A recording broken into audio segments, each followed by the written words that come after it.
Primeiro, boas-vindas a todo mundo, né? Todos e todas, para a gente estar aqui em mais um evento, mais uma palestra com o CEFOR, nosso parceiro de muito tempo aí com a Frente Parlamentar Ambientalista. Nós vamos estar hoje fazendo a palestra sobre a questão climática. Então, vai ser muito interessante, é um tema muito atual, está sendo muito discutido dentro da própria Câmara, aí nas preparações para a COP26. Nós que com a Frente Parlamentar Ambientalista participamos durante muito tempo em todos os eventos das COPs, trazendo a participação dos parlamentares, trazendo a participação da sociedade civil em vários dos hubs, e vários do que a gente espaços que a gente conquistou e trabalha dentro do Congresso, dentro da COP. Um outro ponto importante, só para avisar, nós estamos gravando, então quem não quiser aparecer pode deixar a câmera fechada, mas fique atento, porque hoje o assunto é campeão. Isso vai estar gravado também, vai depois para o YouTube e para o portal da Frente Parlamentar Ambientalista, frenteambientalista.com.br. Lá você tem, além de todas as lives que a gente faz praticamente toda semana, você ainda tem o Observatório das Leis, você tem muitos assuntos, inclusive todos eles, né, correlatos aí às questões climáticas. Então, uma boa participação para a gente, e eu vou começar chamando aqui, primeiro contando quem são as nossas convidadas para falarem hoje. Nós vamos estar com a Caroline Prolo, ela é advogada na área de direito ambiental e mudanças climáticas, é fundadora do LAC Clima, Latin American Climate Lawyers Initiative for Mobilizing Action. Porra, bacana, essa eu gostei. Que na mão, né? E a primeira rede de advogados de mudança climática da América Latina, muito interessante, sócia do South Forbes Advogados, consultora jurídica do International Institute for Environment and Development, e em projetos que apoiam países vulneráveis nas negociações de mudanças climáticas da ONU. Isso é só para você ter uma ideia como é que essa menina é fera, Caroline Prolo. E também não menos, né, a nossa parceira de sempre, camarada que está aí, que ajudou na constituição da Frente Parlamentar Ambientalista, a Sueli Araújo, que é urbanista, advogada, doutora em ciência política, está lá formando tanta gente que já trabalhou com a gente, né, Sueli?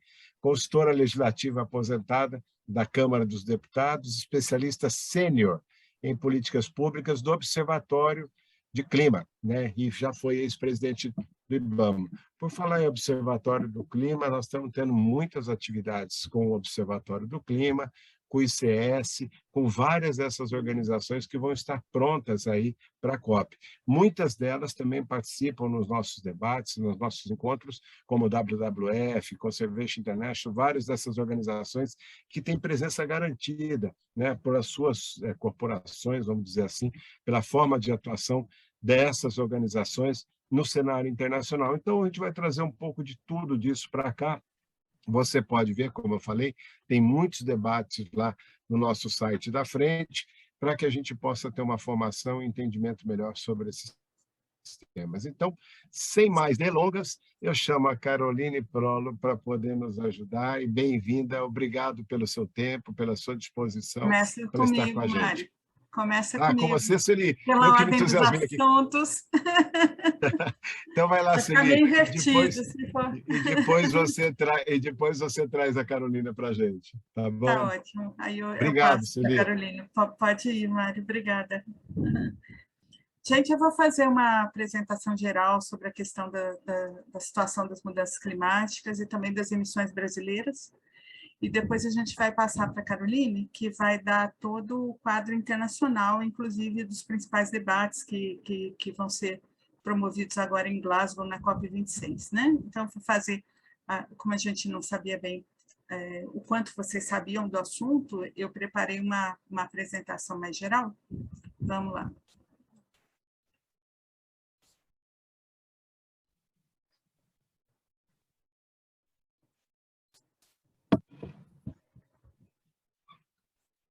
Tá perfeito, Sueli. Está passando tudo bem? Então, vamos lá. Primeira coisa que eu queria chamar a atenção para vocês é um termo que vocês vão encontrar em vários textos relacionados à questão climática, que é a questão que nós estamos na era do antropoceno. O que significa isso? na verdade, na época dos humanos, né? Você tem eras aí geológicas do planeta em que os seres humanos não influenciavam no que estava acontecendo. Em 1995, o Prêmio Nobel de Química Paul Crutzen popularizou o conceito do antropoceno, que fala o seguinte: agora os humanos estão interferindo diretamente no futuro do próprio planeta, né? Então, é uma época, é um termo que foi cunhado para representar isso. E aí eu trouxe algumas matérias, só para vocês sentirem o que é a era do antropoceno. Então, desmatamento da Amazônia é o maior dos últimos 10 anos, isso é matéria do ano passado, tem de vários anos aqui. Frota de veículos cresce 119% em 10 anos, população mundial vai crescer 53% e chegar a 11,2 bilhões em 2100. Consumo de energia cresce o dobro do avanço populacional entre 2006 e 2010, e por aí vai. Esse tipo de matéria é típico da era do antropoceno. E vocês vão ouvir também falar muito da questão do dia da sobrecarga da Terra, Earth Overshoot Day.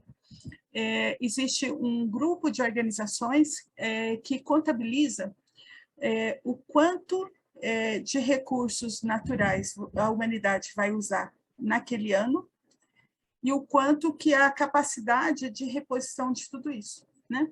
E marca o dia em cada ano em que a gente entra no cheque especial. A gente está gastando mais do que pode, na verdade, igualzinho o cheque especial dos bancos, né?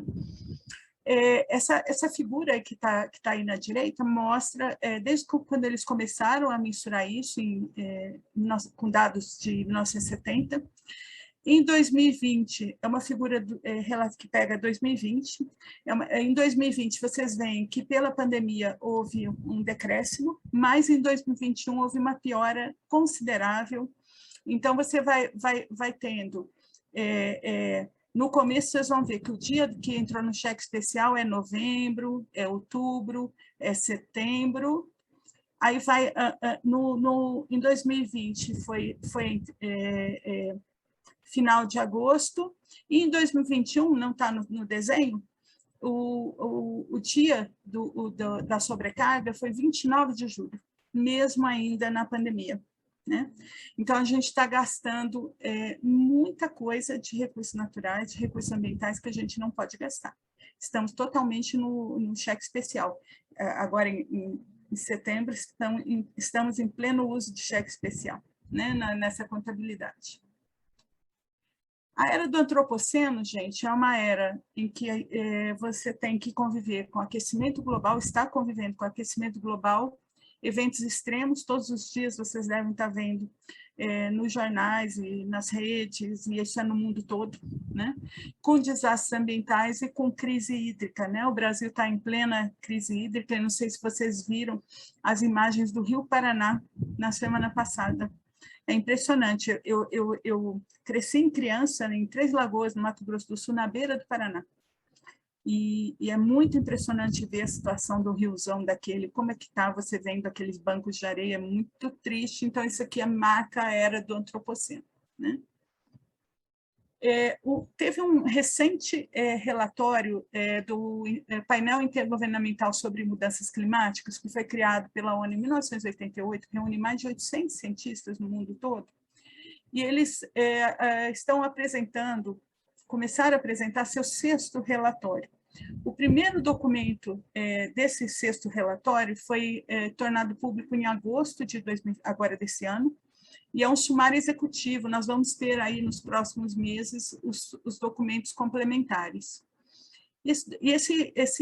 Então, assim, são todos os cientistas do mundo inteiro mais conhecidos, tem brasileiros no meio disso, que mostram a evolução do conhecimento sobre a questão climática. E esse primeiro relatório R6, que veio agora no começo de agosto, dia 9 de agosto, trouxe coisas muito desafiadoras. Pela primeira vez, eles afirmam, fazem afirmações quantitativas sobre a influência humana em relação ao aquecimento global. Então, desde a era pré-industrial, o mundo esquentou 1,09 graus centígrados. O que os cientistas falaram agora nesse relatório é que desse total, apenas 0,02 graus centígrados podem ser atribuídos a causas naturais. Esse cômputo é feito tendo como parâmetro a era pré-industrial, né? Quanto aumentou de temperatura a partir das indústrias, né? Então, você tem que 1,7 graus centígrados do aquecimento já constatado são atribuídos pelos cientistas à ação humana, então é puro antropoceno, né? Usando o termo do Paul Proust. Né? Outros alertas do relatório desse ano do IPCC. Cada uma das 4 últimas décadas foi mais quente que todas as anteriores desde 1850. Entre 2011 e 2020, o aquecimento da temperatura sobre os continentes, em relação aos continentes, foi de 1,59 graus centígrados, em média, e no oceano, 0,88 graus centígrados. A temperatura global subiu mais rápido desde 1970 do que em qualquer outro período de 50 anos nos últimos 2 milênios. Esse aumento está ganhando velocidade. E os períodos de tempo são muito recentes para mudanças significativas. O nível do mar subiu 20 centímetros entre 1901 e 2018, e essa taxa tem aumentado muito desde 2006. Desde 1900, o nível do mar subiu mais rápido do que qualquer outro período nos últimos 3.000 anos. As concentrações de gás carbônico, metano e óxido nitroso, que são os 3 principais causadores do efeito estufa, são as maiores em 800.000 anos, e as concentrações atuais de CO2 não são vistas desde 2 milhões de anos atrás, pelo menos. Então, é um relatório bem mais forte do que o quinto, e do que os anteriores, na verdade, do IPCC. Ele conclui, eles fazem alguns cenários nessa primeira parte do R6, e eles estavam trabalhando com 4 cenários, e em todos eles a gente já ultrapassaria 1,5 grau de aquecimento admitido, que é o cenário mais otimista do Acordo de Paris. Depois Carol vai tratar com vocês do Acordo de Paris. Na verdade, eles fizeram mais um cenário específico, que é o único na contabilidade deles em que a gente consegue estabilizar em 1,5 grau.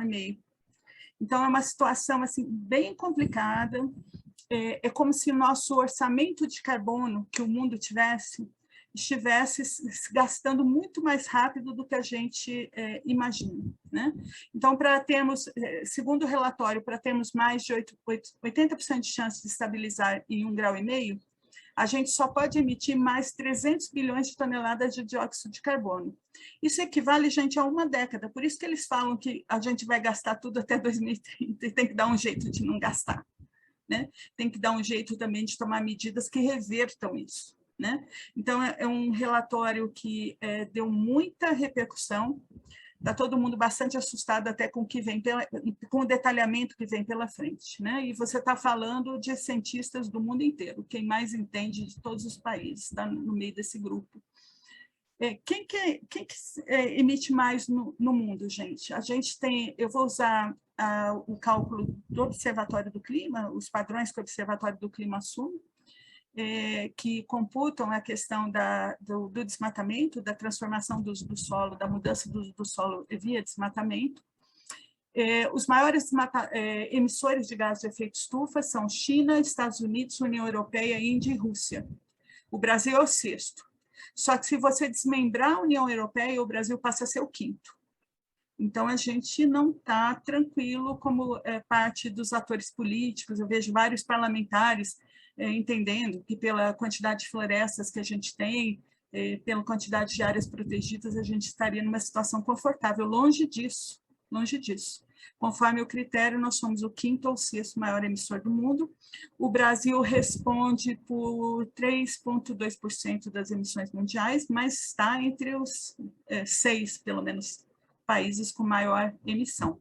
E uma coisa importante, as emissões per capita do Brasil são maiores do que a média mundial.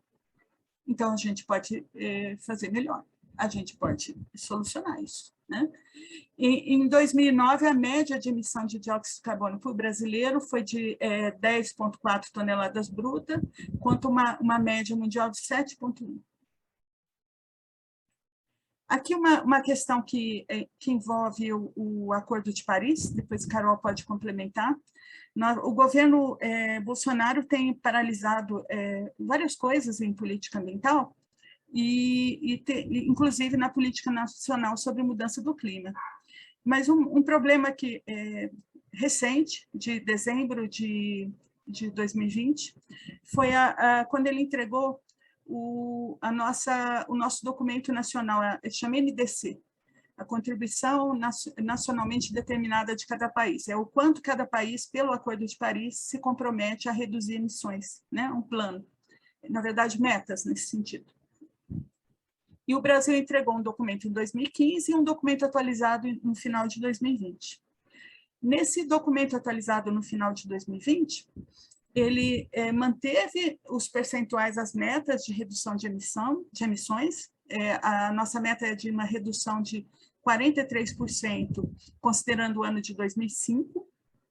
Só que ele mudou, ele passou a usar outro valor para 2005. Quando ele fez isso, ele admitiu aumento de emissões até 2030 de 400 milhões de toneladas de dióxido de carbono. Isso significa, gente, que o professor Raoni, da UFMG, da Federal de Minas, fez um cálculo com a equipe dele, de que se o Brasil aumentar o desmatamento da Amazônia para 13 mil quilômetros quadrados ano, até 2030, ele ainda estaria dentro dessas metas. Então, na verdade, o Brasil hoje está com um documento, uma MDC, um documento nacional, que conflita com o Acordo de Paris, porque você não pode regredir em termos de ambição de redução de emissões, e isso tem que ser resolvido. Então, a gente não está caminhando bem nessa questão dos nossos compromissos nacionais, para como contribuir para solucionar com esse desafio todo de manter a temperatura, o aumento de temperatura limitado a 1,5 grau, que é o cenário mais otimista do Acordo de Paris. E o cenário necessário, segundo o recente relatório do IPCC.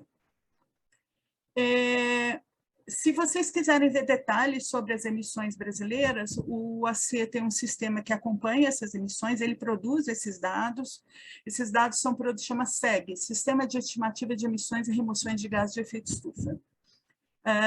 Tem um site específico, o Observatório do Clima tem 60 organizações e 4 dessas instituições trabalham muito intensamente para a manutenção desses dados, que são o IPAM, o IMAZON, o IMAFLORA, na verdade, 5, IEMA e o CLEI. Tá? Aqui uma figura do SEG, as emissões brasileiras por setor.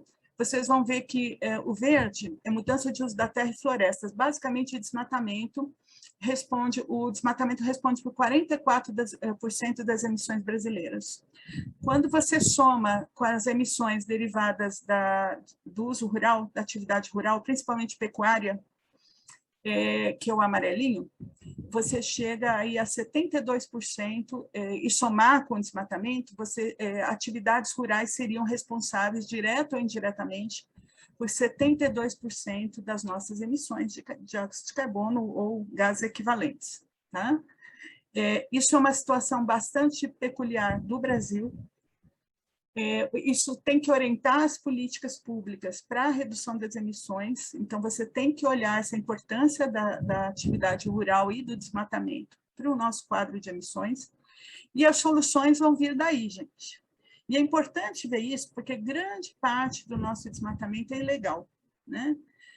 Então, na verdade, o controle das nossas emissões passa em muito para você desmobilizar atividades criminosas. Isso é importante nós entendermos. É uma situação diferente de vários países, em que, principalmente, o fator energia conta muito. Então, tem países que, para melhorarem o seu quadro de emissões, tem que reverter, na verdade, toda a parte de como a energia move a economia. Por exemplo, você tem muita dependência de carvão, né? Então, você tem que mudar toda a tua fonte de energia para se adequar. No caso brasileiro, a parte de energia, ela também é relevante, está aí no vermelhinho, mas se você controlar o desmatamento, isso é em todos os biomas, não é só na Amazônia, né? Está aí o Cerrado com números bem ruins, né? Se você controlar o desmatamento, você consegue mudar muito o padrão de emissões no caso brasileiro. O país tem elevado as suas emissões desde 2010, que foi quando nós regulamentamos a Política Nacional sobre Mudança do Clima, então, de vez de melhorar, nós estamos piorando. O Brasil elevou entre 2010 e 2019, 28% as suas emissões. Sobre os percentuais de cada setor, eu já falei, 44% no desmatamento, 28% na agropecuária, somando direto ou indiretamente ligado à questão rural, 72% das emissões. As emissões por energia respondem no Brasil por 19% do total do país, processos industriais 5% e resíduos 4%. Esses números estão detalhados lá no SEG, gente, por município, por estado, por setor, entrando dentro de cada um dos setores. Energia vai estar desmembrado em subsetores. Então, esses dados, eles são atualizados todo ano, nós devemos lançar uma atualização antes da Conferência de Glasgow, ela está sendo preparada, isso é sempre relativo ao ano anterior, porque os dados têm que estar consolidados. Tá? Aqui, os municípios campeões em emissões de gás de efeito estufa no país, gente. São Félix do Xingu, primeirão. Isso é 2018, primeirão. Tá? Qual é a causa? Desmatamento. Tá? Altamira, também desmatamento. Porto Velho, também desmatamento. Tá? Aí você pega São Paulo, que é a nossa grande metrópole, está em quarto. E quando a gente pensa quem vai emitir mais gás de efeito estufa, o que todo mundo pensa? São Paulo, Rio, já começa a fazer a lista. Né? São Paulo, a maior parte da origem das emissões é energia e resíduos. Pacajá, no Pará, desmatamento, Coniza, no Mato Grosso, desmatamento, Lábrea, no Amazonas, desmatamento, uma área com desmatamento que não era... O sul do Amazonas está todo complicado, é uma área de muito conflito, inclusive muito problema para o IBAMA em termos de conflitos com as operações. Novo repartimento no Pará, desmatamento, Rio de Janeiro, no mesmos moldes, São Paulo, em nono lugar, com energia e resíduos, e tem o primeiro que aparece, que o predomínio em atividade industrial, é Serra, no Espírito Santo, que tem uma série de indústrias, em 10º lugar. Né? E tem países que você já começa por processos industriais, energia. No nosso, o que marca, né, é o desmatamento. Tem no site do SEG todos os 5.570 municípios, tá? Dá para vocês olharem os dados nessa parte. Naquele geral de emissões está 2019, nessa parte 2018. E aqui eu trouxe só para fechar, já que falamos de desmatamento, o desmatamento da Amazônia, ele tem subido, né? Nós já tivemos números absolutamente inaceitáveis no começo dos anos 2000, aí você teve o plano de ação para prevenção e combate prevenção e combate, acho que é alguma coisa assim, do desmatamento na Amazônia, o PPCDAM. Ele começou a ser aplicado em 2004, e entre 2004 e 2012, o país conseguiu reduzir 83% do desmatamento no bioma. A partir daí, ele sobe, mas ele fica nos patamares entre 6.000 quilômetros quadrados ano e 7.000 quilômetros quadrados ano, né?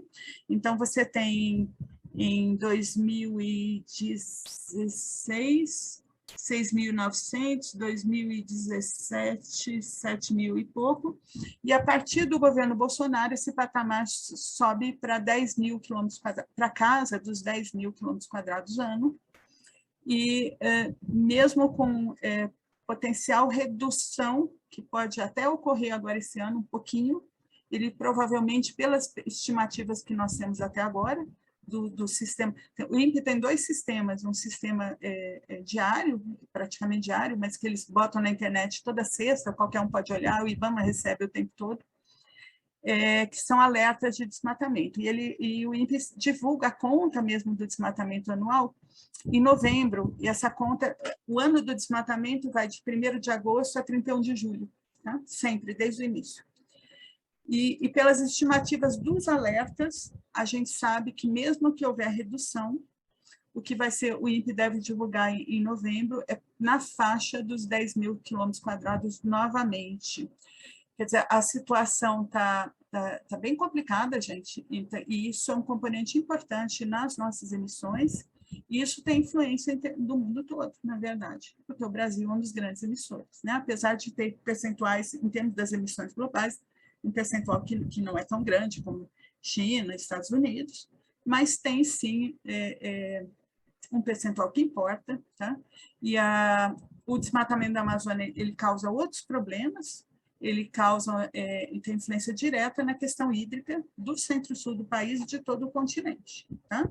Por causa do fenômeno dos rios voadores. Então, a floresta amazônica é uma espécie de bomba d'água que vem pela ação dos ventos, ela tem a barreira dos Andes, ela retorna e garante umidade para todo o centro-sul do país, inclusive o tempo todo para o agronegócio. Tá? Então, tem vários danos aí, sem falar em danos à biodiversidade, perda de recursos nesse sentido, e por aí vai. Esse é o quadro que eu queria mostrar, e eu vou passar para a Carol falar das negociações de clima e como que isso está. Obrigada, Sueli. Boa tarde a todos e todas.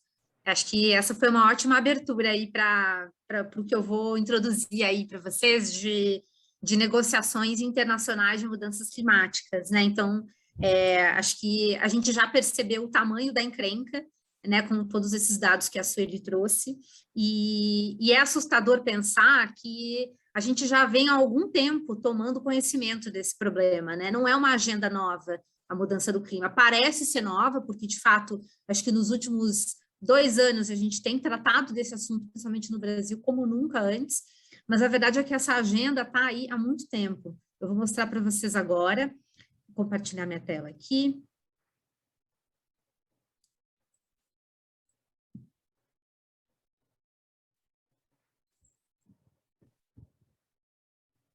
Prontinho. Vocês estão vendo aí? Muito bem.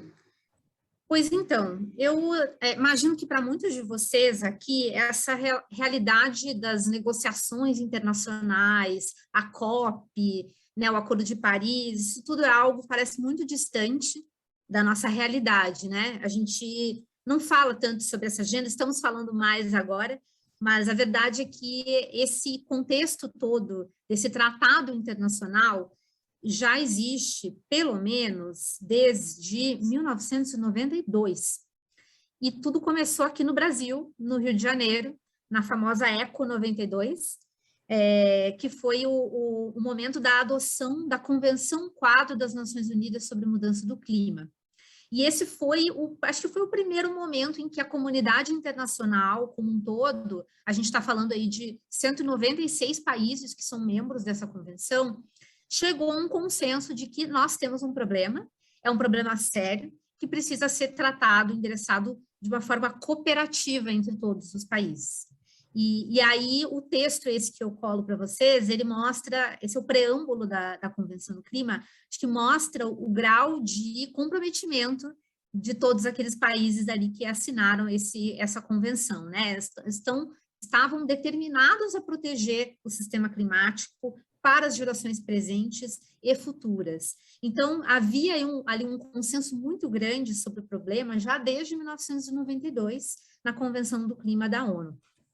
E essa convenção, de fato, ela foi super importante, é super importante, porque ela é o grande, como a gente chama, o grande tratado guarda-chuva da governança de mudança do clima global. Ela traz uma série de princípios e obrigações para os países, diretrizes que depois a gente vai ver que foram importantes para se tomar algumas ações específicas, se firmar outros acordos complementares para executar essas medidas necessárias. Mas os princípios da convenção eles são super importantes porque nos ajudam a entender um pouco melhor os desafios relacionados à mudança do clima. Então, o primeiro deles é o princípio da precaução.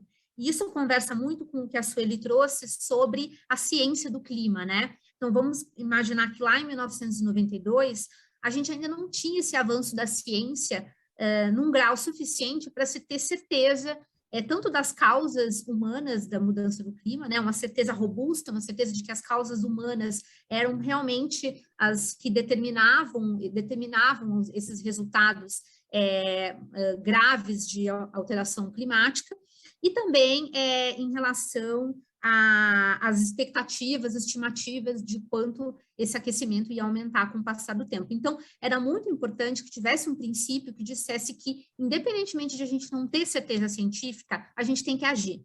E esse é o famoso princípio da precaução, ele está escrito na Convenção, expressamente no artigo 3º. Outro princípio super importante é o da equidade intergeracional.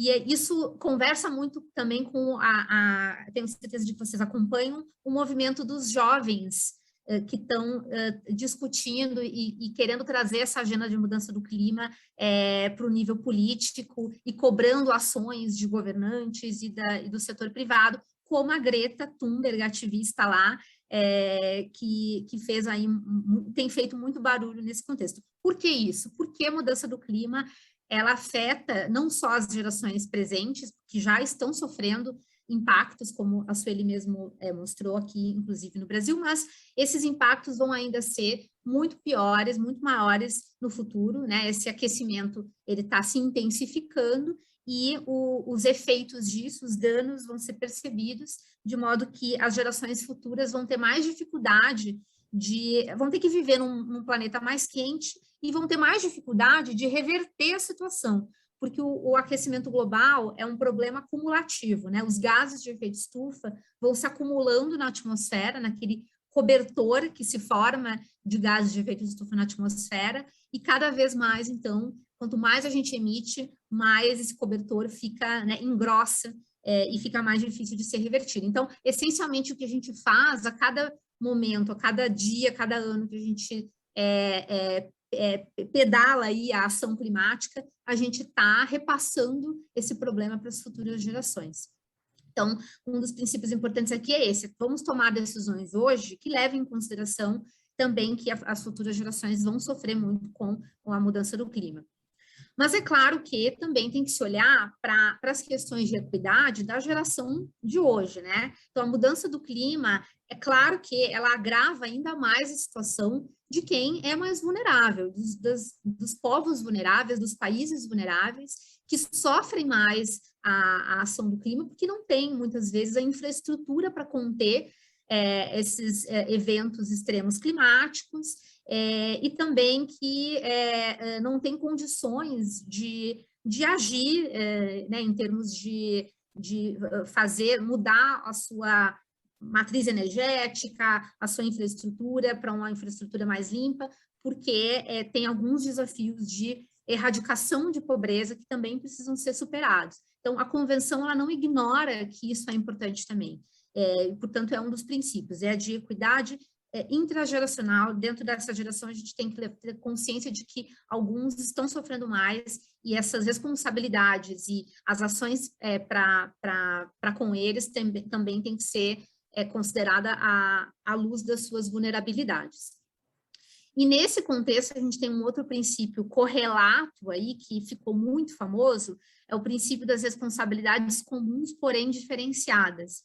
Porque, apesar de a gente reconhecer, então, todos esses princípios que eu mencionei para vocês, é claro que o problema da mudança do clima é um problema compartilhado por todos os países e todas as pessoas, porque cada né, emissão de gases de efeito estufa, ela ela se distribui na atmosfera de uma maneira homogênea. Então, não é a emissão do Brasil não vai afetar só o Brasil, a emissão da Noruega não vai afetar só a Noruega, ela se espalha de uma maneira uniforme. Então, é importante que todos os países cooperem, né, na medida das suas capacidades e das suas responsabilidades. Alguns países têm maior responsabilidade pela concentração de gases de efeito estufa que a gente vê hoje na atmosfera, são basicamente os países que se industrializaram primeiro, né? Então, que queimaram combustível fóssil lá no período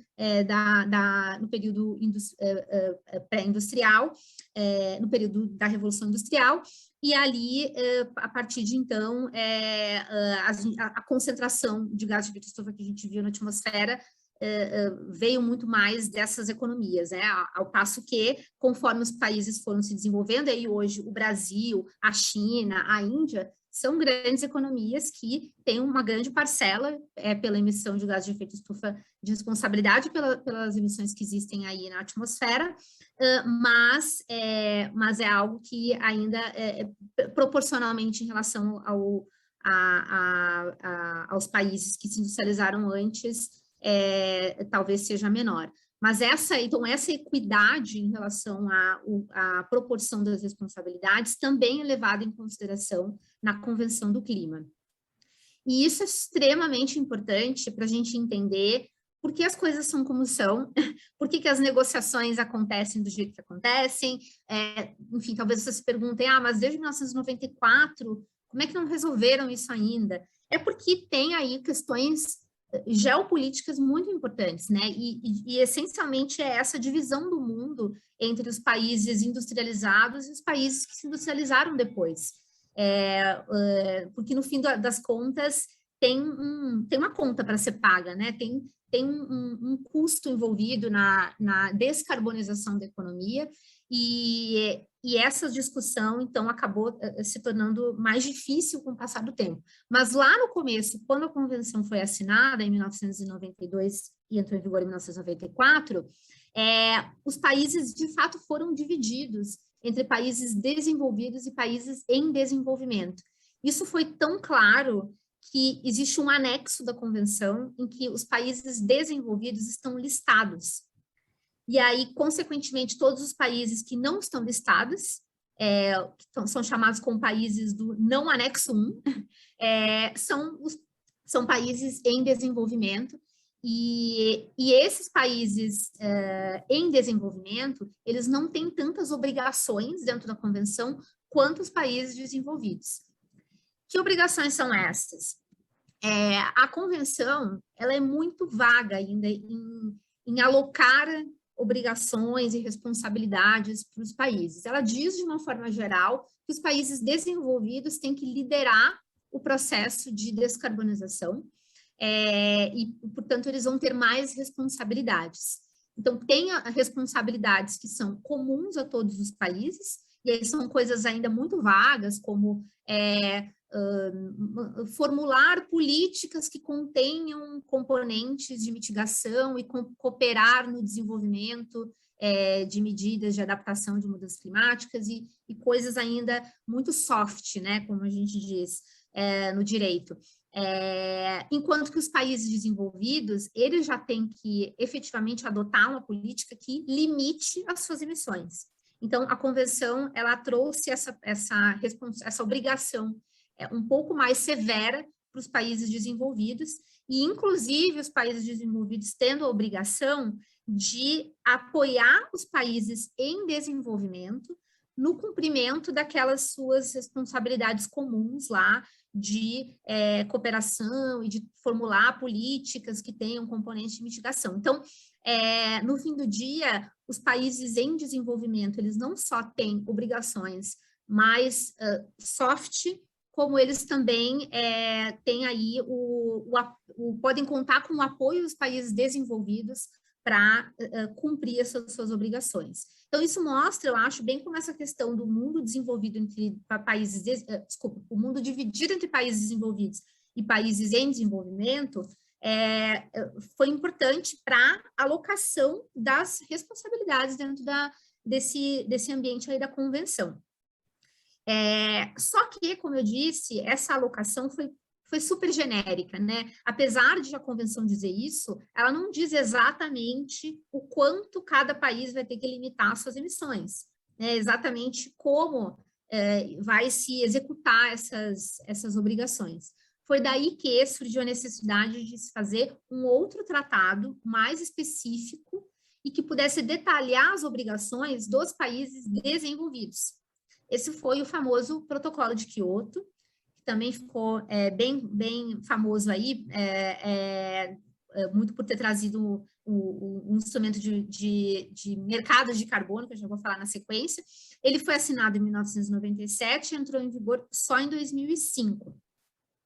E nele, de fato, vocês podem ver que os países desenvolvidos, eles assumiram compromissos, assumiram metas quantificadas de quanto iam limitar as suas emissões de gás de efeito estufa.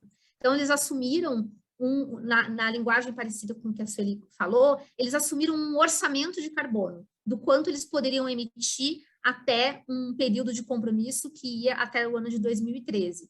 Então, isso foi super significativo, né? Imagina, realmente aí teve no contexto político, você vê países com esse apetite para se obrigar a cumprir uma meta vinculante, aí, uma meta obrigatória de redução de emissões, é super significativo, né? Então, vocês verem como naquele contexto, essa divisão do mundo entre países desenvolvidos e desenvolvimento estava funcionando. E aí, como eu disse, esse orçamento de carbono que cada país desenvolvido tinha era uma meta, né, que esses países tinham que cumprir e demonstrar o cumprimento perante o Protocolo de Quioto, sendo que naquele contexto, o Protocolo de Quioto trouxe alguns instrumentos de mercados de carbono para ajudar os países desenvolvidos a cumprir essas suas metas. Então, os países desenvolvidos, eles podiam fazer várias iniciativas de cooperação com outros países, iniciativas de mercado, né, de essencialmente trocar unidades de carbono entre si ou comprar créditos de carbono vindos de projetos de redução de emissões de gases de efeito estufa, como aconteceu com o mecanismo de desenvolvimento limpo, né, também um dos mecanismos do Protocolo de Quioto. Então, teve uma série de mecanismos de flexibilização, que assim se chamou, que permitiram aos países desenvolvidos ter um pouco mais de flexibilidade para cumprir essa sua meta, podendo fazer projetos em outros lugares e comprar créditos de outros países de uma forma mais barata, né, menos custosa. E isso, como vocês sabem, né, acabou gerando aí um grande mercado de carbono, de oportunidades, de projetos de créditos de carbono pelo mundo afora. Inclusive, no Brasil, aqui a gente teve um histórico super interessante, continuamos desenvolvendo alguns projetos que vendem créditos de carbono para estes países que tinham compromissos, que tinham metas dentro do Protocolo de Quioto. E depois eu vou voltar nisso quando a gente falar do Acordo de Paris, porque no contexto atual a gente também está retomando essa possibilidade de se engajar em mercados de carbono, mas dessa vez dentro do contexto do Acordo de Paris, que é um tratado posterior. Agora, deixa eu só contar para vocês que estava tudo indo bem até que esse contexto geopolítico começou a mudar, né? Vocês podem imaginar que não ia durar muito tempo essa divisão binária do mundo entre países desenvolvidos e países em desenvolvimento, e os países desenvolvidos começaram a ficar desconfortáveis de terem que pagar a conta toda sozinhos, considerando que tinha economias aí novas economias emergentes muito poderosas e que estavam se tornando grandíssimas emissoras de gás de efeito estufa.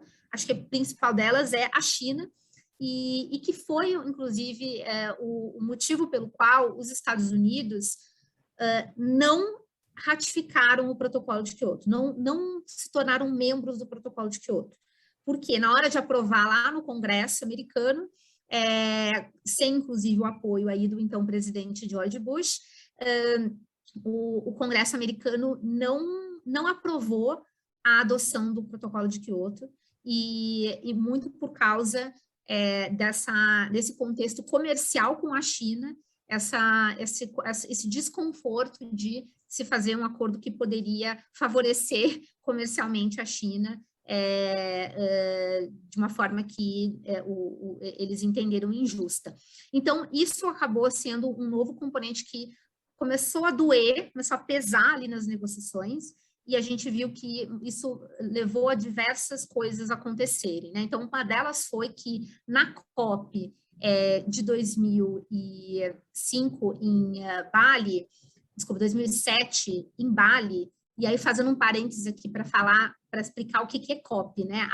As COPs são as conferências das partes dessa Convenção do Clima, do Protocolo de Quioto, que é basicamente uma assembleia geral de tomada de decisão de todos os membros do tratado.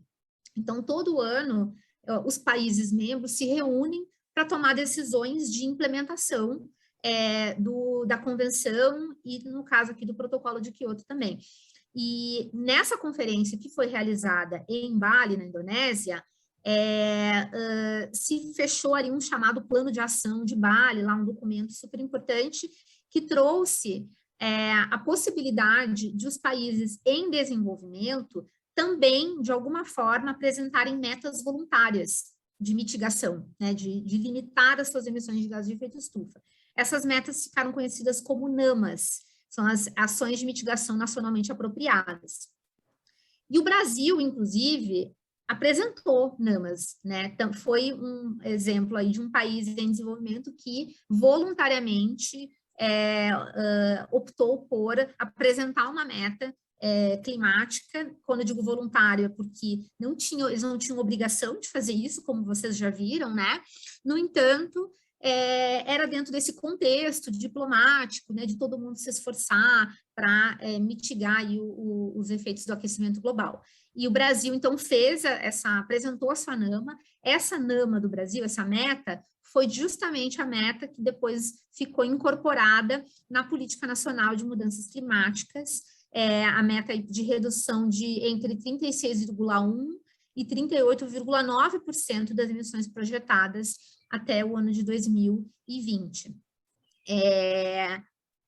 E nesse contexto, então, nesse contexto em que os países em desenvolvimento estavam sendo cobrados também por apresentarem, por ajudarem a pagar essa conta, né, também a contribuírem com as suas metas de mitigação, a gente viu também o avanço da ciência, né? Então, como eu falei no começo, o contexto era lá na assinatura da convenção era ainda muito incipiente da ciência climática, mas isso foi, com o passar do tempo, melhorando, e vocês viram, a Sueli falou do IPCC, né, o painel intergovernamental de mudanças do clima da ONU. Ele acabou de lançar o seu 6º relatório. Nesse momento, no ano de 2007, o painel lançou o seu 4º relatório. Vocês veem como, assim, são revisões científicas que levam tempo para serem construídas, né? Cada vez que o IPCC publica um relatório, é depois de ter feito uma pesquisa extensiva de todo o trabalho, todos os trabalhos publicados nessa seara climática. E o IPCC, então, em 2007, publicou esse relatório, foi o 4º relatório, ficou super famoso, foi bem emblemático, porque foi a primeira vez que o IPCC concluiu com um grau bem alto de confiança que a mudança do clima era causada pela ação humana. E também fez estimativas, né, de aquecimento global que foram bastante aí alarmantes. Então, isso, vocês podem imaginar, também serviu para mudar muito aquele contexto ali geopolítico de ter mais apetite de se fazer, de se melhorar aí essas metas, né? Então, surgiu aí uma cobrança muito grande para que se fizesse até mesmo um novo acordo que pudesse trazer mais países, os países em desenvolvimento, as grandes economias, como a China, a Índia, o Brasil, e também que os países desenvolvidos pudessem apresentar metas mais robustas para poder enfrentar esse problema que a ciência estava apontando já com dados muito concretos. Então, a COP que aconteceu em Copenhague em 2009 era para ser um momento em que esse acordo aconteceria, né? E foi super frustrante porque não aconteceu. Justamente porque, nesse contexto geopolítico, não se conseguiu ter um consenso e pelo contrário, até alguns países se juntaram numa salinha ali, tentaram fazer um acordo bem medíocre, que acabou boicotando todas as negociações. Então, foi super decepcionante, mas acho que isso foi sintomático de que a gente tem um problema muito sério aí nessas negociações, que é essa divisão do mundo, né, a divisão norte e sul do mundo, que é muito difícil de ser equalizada, porque tem, enfim, interesses aí políticos e relacionados ao desenvolvimento desses países, que são difíceis de ser resolvidos. E aí é que, eu já vou chegar numa parte que interessa para vocês aqui, a gente começa a falar sobre, então vamos fazer um outro acordo, vamos fazer um acordo global que envolva todo mundo e um acordo que seja capaz de reconhecer essas questões todas. E foi aí que se começou a negociação para o que virou depois o Acordo de Paris no ano de 2015, né? Eu sempre falo que o Acordo de Paris foi um milagre da diplomacia, né? Porque vocês viram tudo que estava acontecendo, né? A gente estava vivendo um contexto muito difícil aí de ter esse embate entre os países ricos e pobres, de que ninguém queria assumir nenhuma obrigação, e ao mesmo tempo a gente vendo que a ciência cada vez mais está apontando que a ação climática tem que ser urgente, tem que ser acelerada. E foi nesse contexto, então, que o Acordo de Paris foi assinado, né? A gente precisava de um acordo que comprometesse todos os países, então não dá mais só para os países desenvolvidos pagarem a conta, não dá, ou terem metas de limitação das suas emissões, você também tem que limitar as emissões da China, que são super significativas, né, é o maior emissor hoje, você tem que limitar as emissões da Índia, você tem que limitar as emissões do Brasil. Então, tem grandes economias emergentes dentro desse grupão aí dos países em desenvolvimento e que precisam também, de alguma forma, contribuir para a gente cumprir esse grande orçamento global de carbono que a Sueli falou. Então, o Acordo de Paris, ele trouxe essa característica de ser um acordo efetivamente global, no sentido de que ele não divide mais os países entre desenvolvido e em desenvolvimento. Então, todos os países, eles têm que apresentar a sua contribuição nacionalmente determinada. Cada país tem que contribuir para os esforços globais de mitigação. E isso, claro, vai ser feito de uma forma nacionalmente determinada. Então, não é algo tão interventivo, então, como a gente diz, top-down, né? É algo que cada país apresenta aquilo que ele acha que é justo e que ele pode fazer dentro das suas capacidades para cumprir esse orçamento de carbono global. Essa é a NDC, né? E essa NDC, ela tem que ser apresentada levando em consideração uma meta uma meta que a gente não quer atingir, na verdade, que é uma meta de limitação do aumento de temperatura global. Então, naquele momento, o Acordo de Paris, inclusive, estabeleceu que é um objetivo do acordo limitar as emissões de forma que se possa manter o aumento de temperatura global da Terra em bem abaixo de 2 graus Celsius e com esforços para se manter em até 1,5 grau.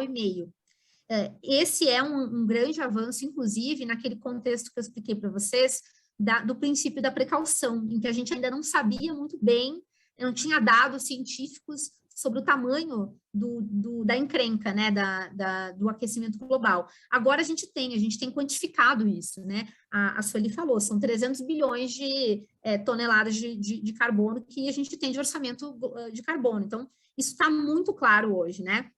E aí é que entra, então, as NDCs de cada país, tendo que ser consistentes com essa trajetória de descarbonização de se evitar esse aumento de temperatura. Como vocês estão vendo aí, é um artigo bem explícito do Acordo de Paris. Além disso, o Acordo de Paris traz para a responsabilidade, embora, sim, não é uma responsabilidade formal, mas é muito interessante que ele reconhece o papel do setor privado e do setor financeiro, ou seja, dos donos do dinheiro no mundo, né? Se você não tornar os fluxos financeiros compatíveis com a trajetória de descarbonização, fica mais difícil de a gente evitar esse aumento de temperatura global. E então isso é interessante porque não é só os governos, claro, os governos é que têm compromissos no Acordo de Paris, mas também é uma forma de trazer o setor privado, o setor financeiro, para ter consciência de que precisa mudar a nossa forma de fazer investimentos no mundo para canalizar esses investimentos para atividades de baixo carbono. E, por fim, como a Sueli também falou, as NDCs, essas contribuições nacionalmente determinadas, elas têm, elas são periódicas, são progressivas e periódicas. Então, a cada 5 anos, os países precisam apresentar uma nova contribuição que tem que ser mais ambiciosa do que a anterior. E, claro, ainda assim, tudo baseado, né, na soberania nacional, cada país tem que desenvolver sua própria NDC, mas precisa atender esses requisitos e aí comunicar de 5 em 5 anos para o Acordo de Paris essa meta.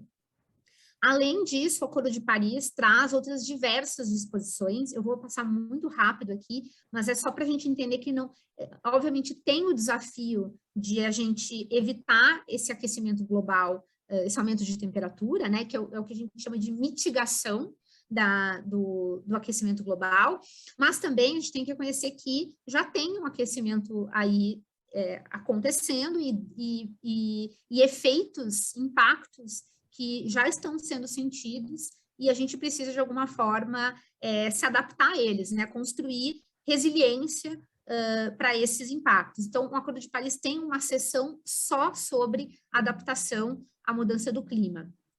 E também, como eu falei, tem uma seção para tratar de oportunidades de mercados de carbono para permitir que os países consigam cumprir essas suas NDCs, essas suas metas climáticas, né? Que são instrumentos até bem parecidos com o que tinha lá no Protocolo de Kyoto. Eu não vou explicar aqui eles no detalhe, mas é só para fazer aqui uma comparação e vocês entenderem como tem uma certa correspondência aí de semelhança entre eles, embora a gente esteja num contexto bem diferente, né? Vamos lembrar que no contexto do Protocolo de Kyoto, só os países desenvolvidos tinham metas. No Acordo de Paris, todo mundo tem meta.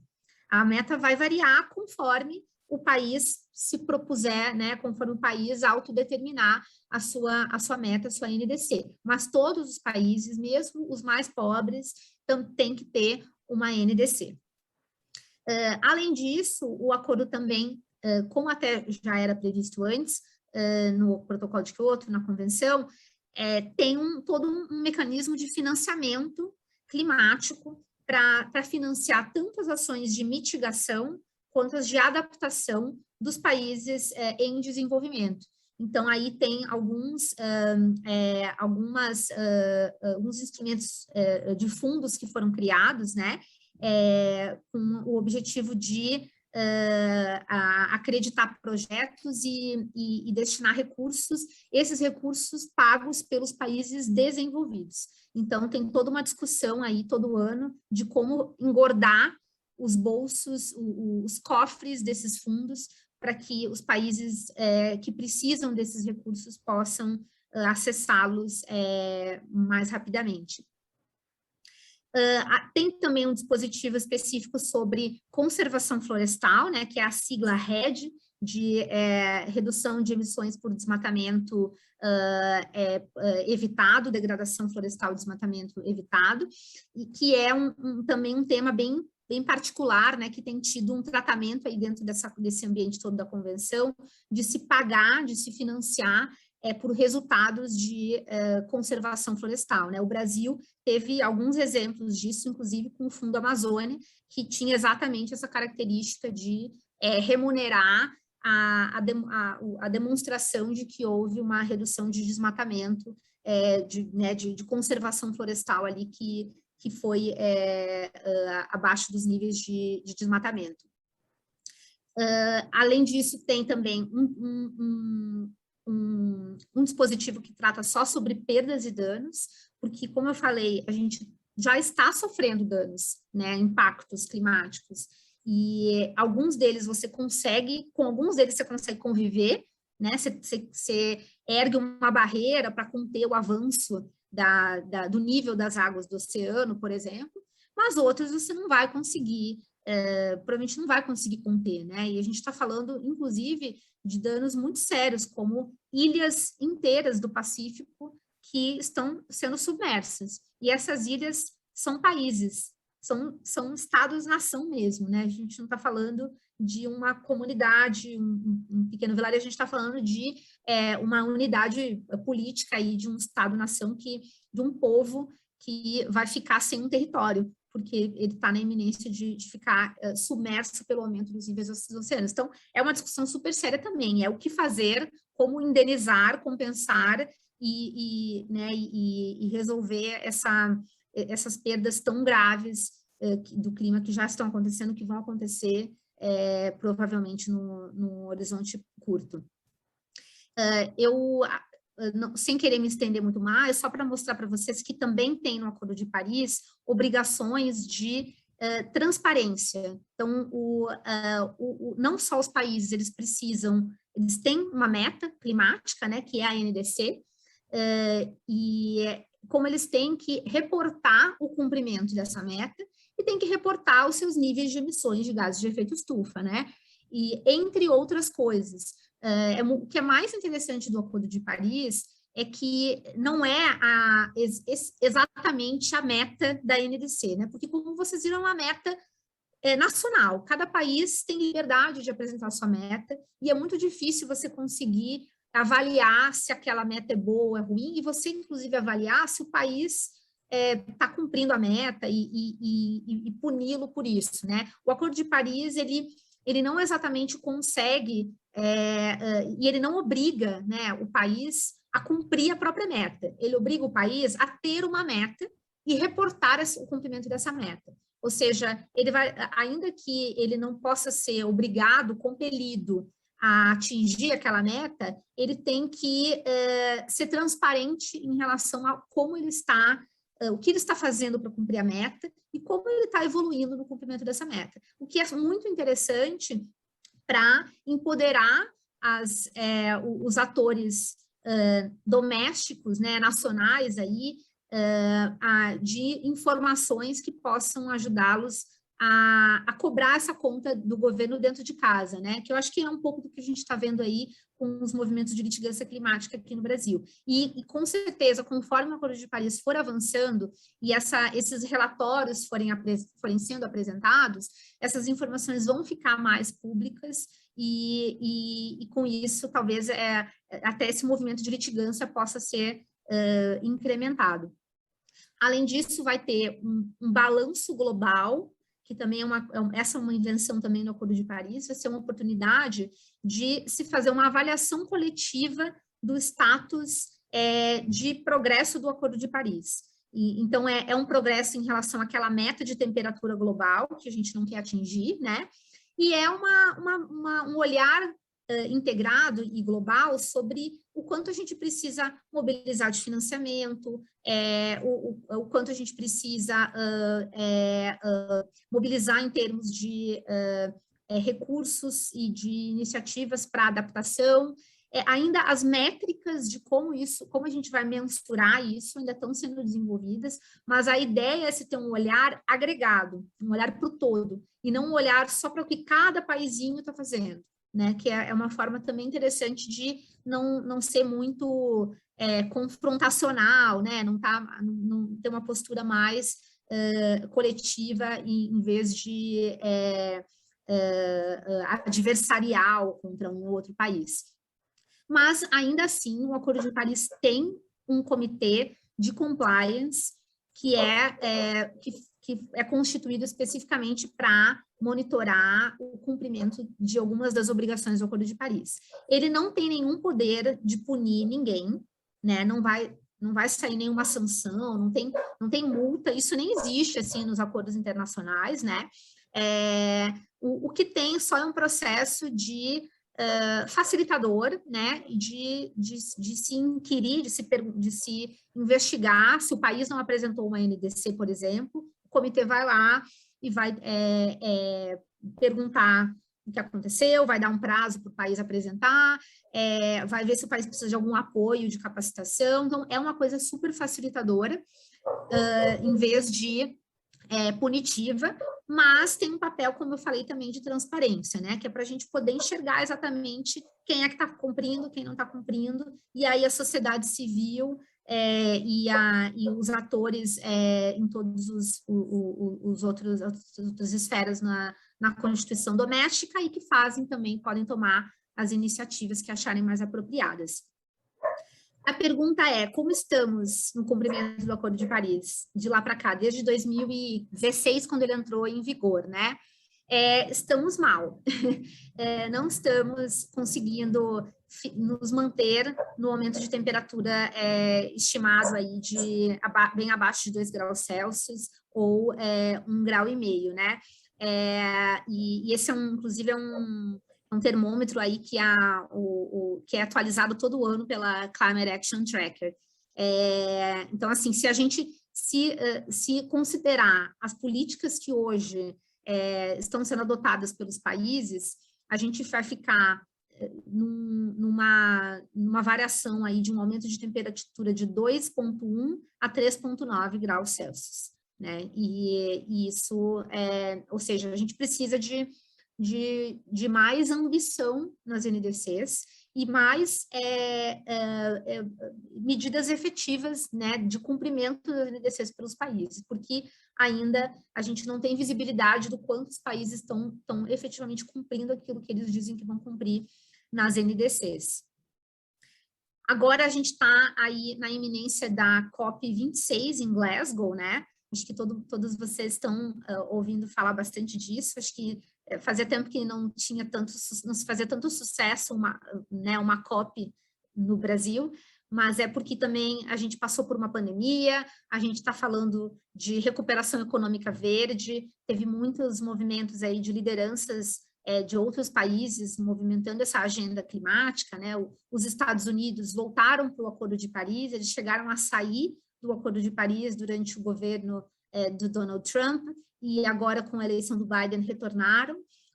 A gente vê a União Europeia também com um plano de recuperação econômica verde super ousado. O Reino Unido, né, que foi separado da União Europeia lá no Brexit, também está querendo fazer uma agenda super ousada de descarbonização, a China. Então, assim, tem um contexto aí de governança internacional de muitos países interessados nesse processo de descarbonização, né? Entendendo que a descarbonização é necessária, a gente não tem como fugir disso, a ciência do clima é muito clara, então assim, não é inteligente resistir a esses dados tão concretos, né? Então, os governos estão realmente muito envolvidos em fazer esse processo acontecer, e aí tem uma série de pautas importantes que vão ser discutidas na COP, que ajudam a facilitar esse processo de descarbonização. A principal delas é os mercados de carbono, que eu mencionei para vocês do artigo 6, esse vai ser um grande tema, porque ele traz aí a possibilidade de a gente ter aí trocas de unidades de carbono, de créditos de carbono, global entre todos os países, né, que todos agora têm metas, então todos têm aí interesse em participar talvez de transferências internacionais, e a gente tem ao mesmo tempo o desafio de ter mais visibilidade e transparência sobre onde a gente está nesse processo das NDCs, né, e como vamos ficar daqui para frente. Então, não vou entrar em muitos detalhes aí, mas a gente teve já uma renovação de NDCs, acho que a Sueli comentou também, né? O Brasil apresentou uma nova NDC em 2020 e muitos países fizeram isso porque, de fato, era a obrigação ali prevista no Acordo de Paris, e a gente viu que essas NDCs não foram suficientes para se evitar aquele aumento de temperatura que foi previsto no Acordo de Paris. Então, também é uma conversa que a gente vai ter aí na COP no final do ano. E outra conversa é a conversa do financiamento, né? Como eu falei para vocês, os países desenvolvidos, eles têm essa obrigação de apoiar os países em desenvolvimento, e eles têm, tem diversos fundos que foram criados para isso, e só que o que está faltando aí é recursos que sejam colocados nesses fundos, que os países efetivamente mobilizem, né, façam doações para esses fundos. Então, vai ser também um tópico importante aí dessas discussões em Glasgow no final do ano. Eu acho que eu já me estendi demais aqui, então vou encerrar a apresentação. Espero que tenha sido útil para vocês e fico à disposição para esclarecer dúvidas e bater um papo aí.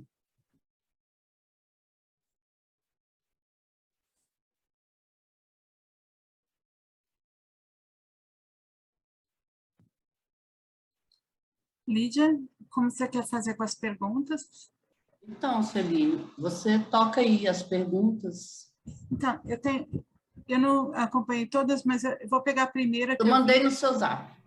Eu vi a dos resíduos, né? O que fazer em relação, o que causa a emissão pelos resíduos, o que é computado e como trabalhar isso, né?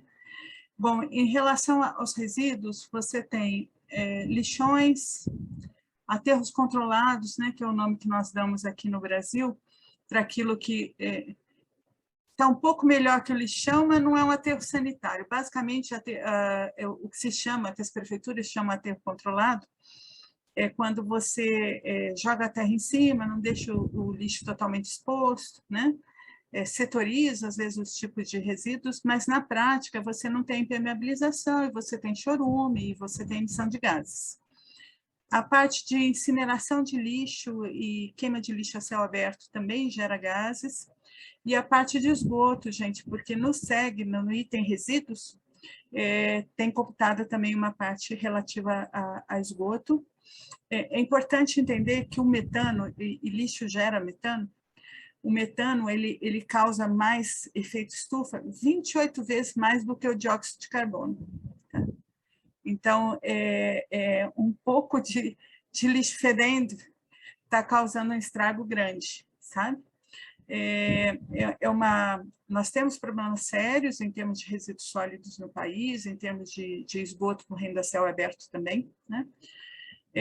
A primeira medida a indicar é uma aplicação da Lei dos Resíduos Sólidos de 2010, é uma lei que demorou 21 anos tramitando, gente, eu nem acreditava que ia aposentar antes dessa lei virar lei, e da própria lei de saneamento, do novo marco legal de saneamento, né, que tem medidas tanto para resíduos quanto para esgoto, né?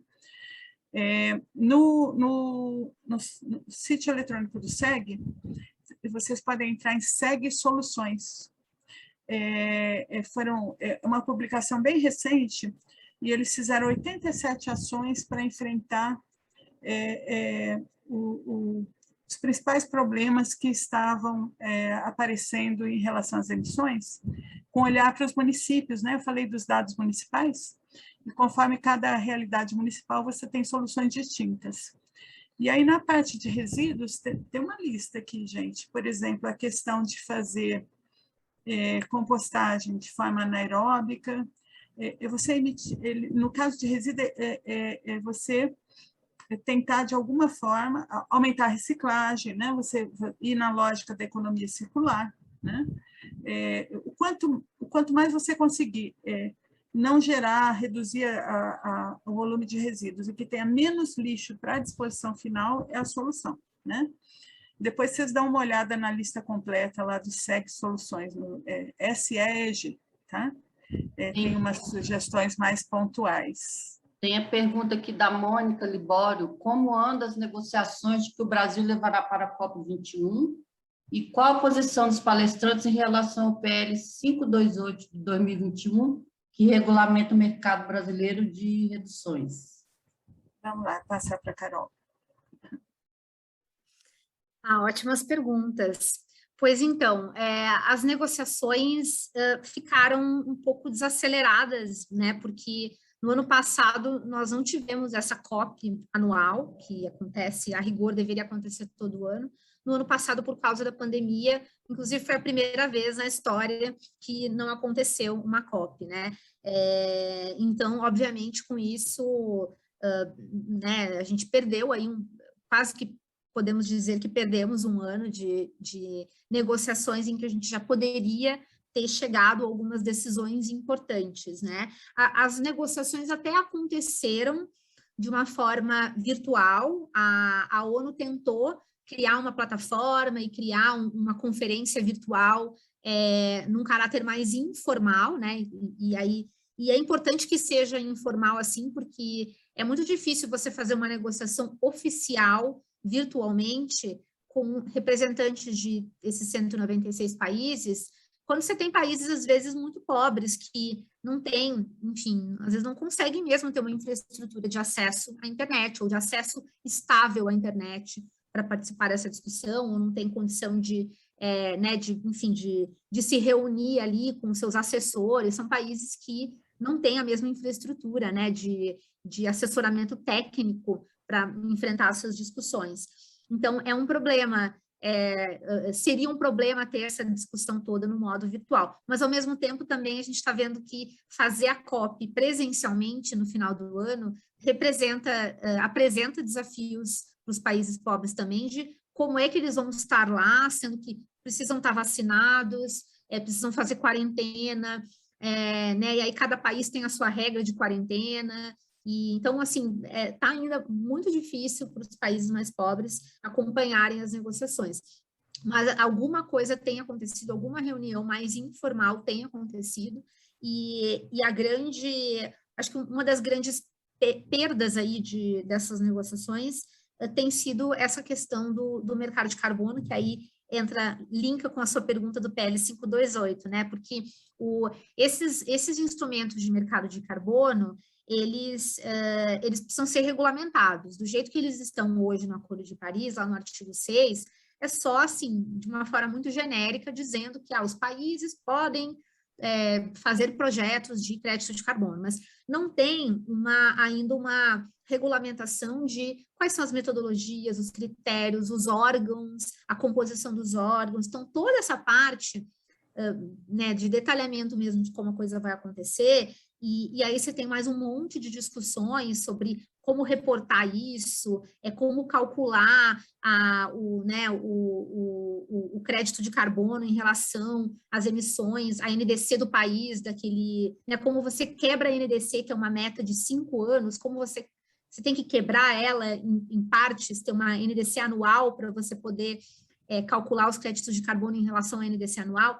Eu não vou nem falar mais, mas só para vocês perceberem como tem alguns aspectos técnicos que precisam ser discutidos. E isso ainda não foi, né, por diversos motivos, e também por esse motivo até de que tem alguns desafios de você conseguir fazer dois países de realidades econômicas muito diferentes trocarem, né, participarem de um mercado de carbono, né? Então, países como, né, não vou nem falar o Brasil, mas países pobres que não têm, às vezes, dados sobre suas emissões de gases de efeito estufa. Então, como é que esse país vai gerar um crédito de carbono de atividade florestal se ele não tem ali a mensuração do seu inventário de quanto de gás de efeito estufa sai das suas florestas? Então, assim, tem várias dificuldades. E por isso, até hoje, não se chegou a uma decisão sobre isso. Mas existe uma expectativa muito grande de que este ano, em Glasgow, de que a COP aconteça e de que esse seja um dos grandes temas de negociação que vai ser concordado. E aí isso é importante porque, nesse contexto, veio o projeto de lei 528, né, que teve como objetivo, inicialmente, ser enfim, não está muito claro, mas uma tentativa de criar uma infraestrutura básica para projetos de crédito de carbono no Brasil, né, e projetos que tenham, de alguma forma, um ambiente público, né, com um registro público de projetos, e aí, então, né, com isso facilitar, de alguma forma, o desenvolvimento desses mercados, mas isso num âmbito mais, como a gente chama, de um mercado voluntário, né? Inicialmente, o projeto ele tinha essa característica de melhorar a infraestrutura para uma demanda voluntária, a demanda das empresas que querem neutralizar suas emissões, que querem, né, virar net zero e muito mais por uma questão de política de sustentabilidade, mas não exatamente se criar um mercado de carbono que fosse obrigatório, né? Que aí é uma outra modalidade de mercado de carbono, que é você efetivamente obrigar um setor da indústria a comprar créditos de carbono, a comprar permissões de carbono dentro de uma política de o governo fazer a gestão do seu orçamento de carbono, né? E com outras emendas aí, alterações que aconteceram no contexto desse PL, se incluiu também esse componente de um mercado de carbono obrigatório, mercado regulado. Então, de se ter duas estruturas aí, uma tanto para demanda voluntária, quanto uma para uma perspectiva de haver uma regulamentação e uma obrigação de alguns setores da indústria de terem que comprar permissões ou créditos de carbono. E isso é muito interessante porque, pessoalmente, eu acho que é super oportuno, é necessário, a gente precisa, como se diz, precificar o carbono, né? Então, é importante que parta do governo uma decisão aí sobre como o Brasil vai cumprir o seu orçamento de carbono, como o Brasil vai cumprir sua NDC, e para isso precisa, de alguma forma, regular as emissões de alguns setores mesmo produtivos, né? E então este PL está caminhando muito nessa direção de trazer essa infraestrutura, de trazer essa gestão né, do governo, de política pública mesmo, de descarbonização, que vai vir para o benefício de todo mundo. Inclusive, o setor privado tem apoiado o projeto de lei, né? Várias instituições aí do setor privado estão realmente perceberam que não dá para resistir a esse processo, a gente precisa ter uma regulamentação de carbono no Brasil. Vamos lá. Só complementar para a Mônica, qualquer mercado de carbono, ele pressupõe confiabilidade do que está acontecendo no mundo real. Então, a parte de monitoramento é um ponto importante de toda essa discussão também, né? Senão o mercado não funciona direito. Só chamar a atenção. Gente, vieram duas perguntas, pelo menos não sei se tem antes. A crise hídrica no Brasil, que vem sendo recorrente desde 2014, pode ser considerada já uma mudança no regime de chuvas? Sim, e em diversas escalas, né? Ela é influenciada pelas mudanças climáticas de uma forma mais ampla, em escala global. Ela é influenciada numa forma regional por fenômenos como você você atrapalhar o funcionamento dos rios voadores da Amazônia, por exemplo, que vão dar umidade para o centro-sul do país. Se vocês olharem o mapa mundi, na altura assim, de São Paulo, mais ou menos, tem um monte de desertos no mundo. Tá? Aqui nós não temos, é uma área cheia em tese, era cheia de vegetação. E tudo isso tem a ver com o fenômeno dos rios voadores, que garante umidade para o centro-sul. E tem a ver também, gente, com a escala local, porque ao desmatar, né, você mata rios, mata bacias hidrográficas. Isso está pelo país inteiro. Então, você tem processos de desertificação. Então, para ter água, a gente precisa ter floresta, a gente precisa ter mata nativa. Diferentes tipos de floresta, não é só a Amazônia, não. Diferentes tipos de vegetação nativa, porque é da vegetação nativa que você gera água. Né? É isso que mais atrapalha no caso brasileiro. Né?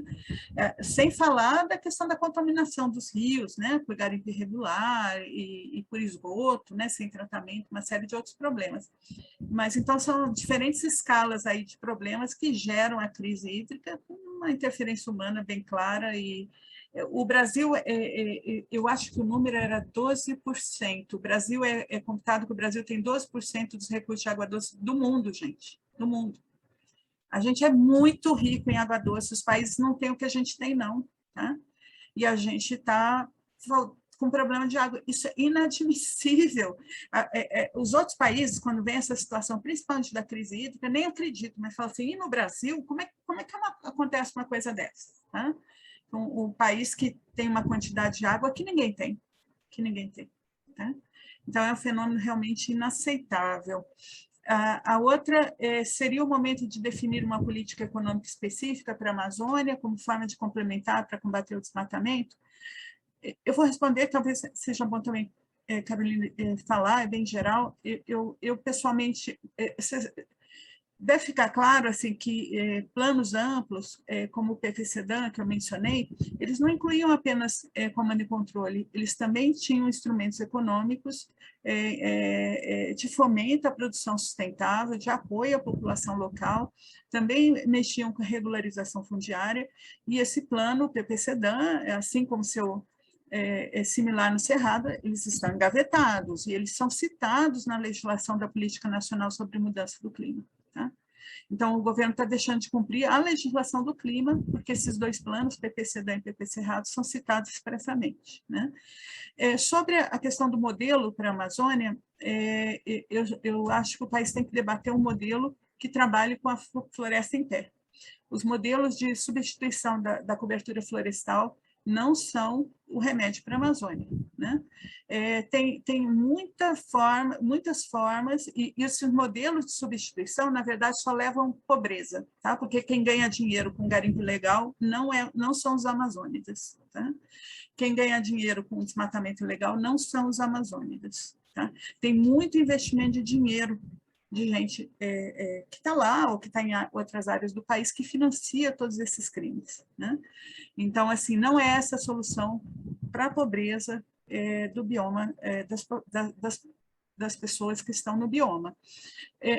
Eu vou sugerir depois o pessoal dá uma olhada na internet, tem umas discussões assim, bacanas, tem uma liderada pelo professor Carlos Nobre sobre a Amazônia 4.0, de como aproveitar as potencialidades da Amazônia. Ele cita muito o caso do açaí. O açaí hoje tem um mercado bilionário, você tem uma loja de açaí no Japão, né? E 1 hectare de açaí, eu não sei o número que o professor fala, ele rende assim, umas 10 vezes mais, ou mais do que isso, do que 1 hectare com gado em cima, ou com soja em cima, e ele tem esses números, entrem no site porque vale a pena. E como açaí, quantos outros produtos, e produtos também na área de fármacos poderiam estar sendo explorados com tecnologia brasileira para gerar dinheiro realmente, para trazer riqueza para a Amazônia. Então, minha família é de Manaus, eu só não aceito um modelo de floresta que você precise substituir a floresta, isso é inaceitável. Vamos lá, Carol, quer falar um pouquinho também? Não, só complementar, acho que você já falou tudo, mas existem diversos modelos de financiamento, inclusive, para atividades jurisdicionais de conservação florestal, né? Ou seja, de financiamento para políticas de estados, né?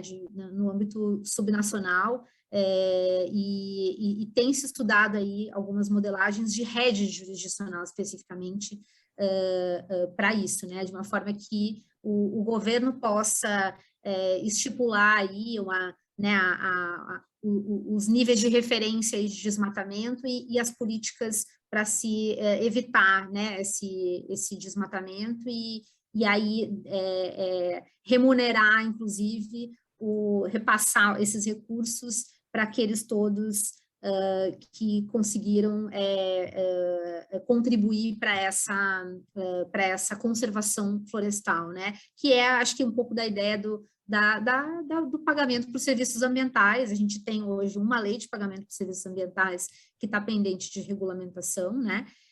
Mas, assim, tem muitos instrumentos, já existem outros que estão sendo criados e desenvolvidos para se trazer essa valoração da floresta de pé, né? Como disse a Sueli.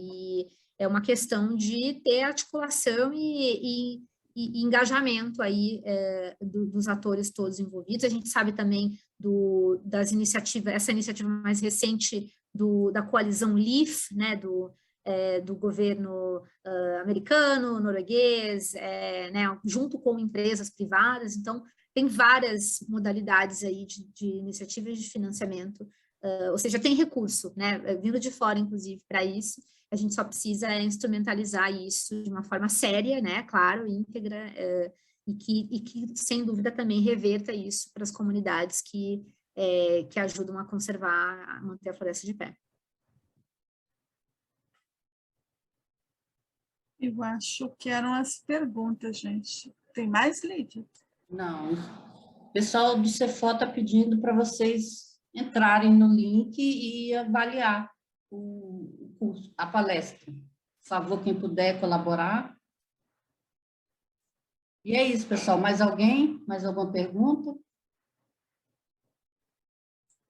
Então, vou agradecer a Caroline, a Sueli, obrigada por essa parceria e até a próxima, né? Obrigada. Obrigada, tchau, tchau.